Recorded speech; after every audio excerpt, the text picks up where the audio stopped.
እግዚአብሔር ቀን አለው አንቺን ቀን ሊያረግሽ።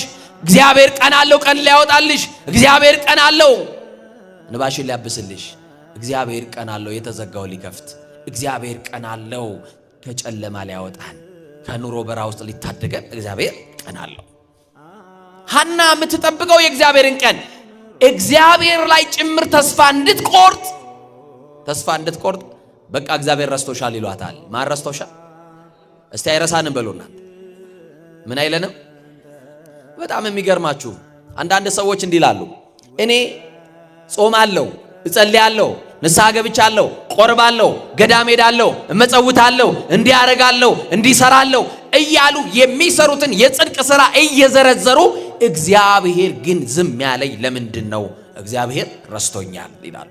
ይቀጥሉና አሁንም እንዲህ አይነት በጎ ነገር እያደረጉ ነገሮቻቸው በጊዜ ሳይሳካ ይቀርና አሁንም ጥያቄያቸው ይረዝማል።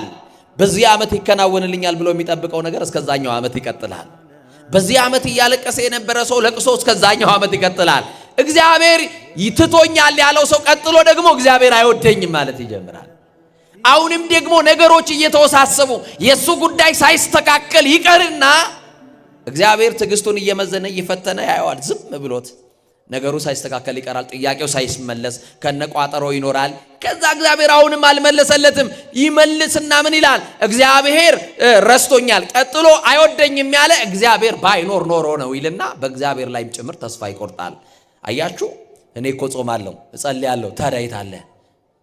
ይሄው ለማይጾሙት ለማይጸልዩት እንደዚህ እግዚአብሔር እያረገላቸው አይደለም?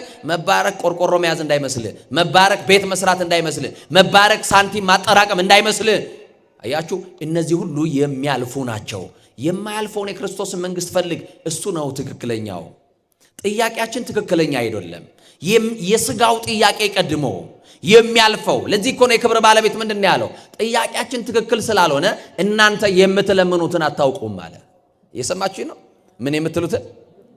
አዎ፣ አንድ እናት መታ ልጄን ግራ አዝማችና ቀኝ አዝማች አድርግልኝ እንዳለችው ሴት አያችሁ። አንዱን በግራ ቆም፣ አንዱን በቀኝ መኳንንት መሳፍንት አድርግ፣ ስልጣን ስጥልኝ። ይኸው ጥያቄያችን ከሽሮና ከበርበሬ ካልዘለለ በስተቀር አስቀድማችሁ መንግስቱና ጽድቁን ፈልጉን የተባል ነው። ምኑና ምኑን? መንግስቱና ጽድቁን። ወደ እግዚአብሔር መመለስ ይቅደም። አያችሁ፣ እናንተ ለእግዚአብሔር ገንዘቦች እስከሆናችሁ ድረስ ራሳችሁን ለእግዚአብሔር ስጡት። የዛ ጊዜ ለእግዚአብሔር የተሰጣችሁ ትሆናላችሁ። እየሰማችሁኝ ነው? ለማን የተሰጣችሁ? ለእግዚአብሔር። ትንቢተ ኢሳይያስ ምዕራፍ 58 ቁጥር 3 ላይ እንደዚህ ብለው አሉ። ጥያቄያቸው እስራኤል ዘሥጋ ሲቆይባቸው እግዚአብሔር የዘገየ ሲመስላቸው እንዲህ አሉ፣ ስለምን ጾምን አሉ። እስቲ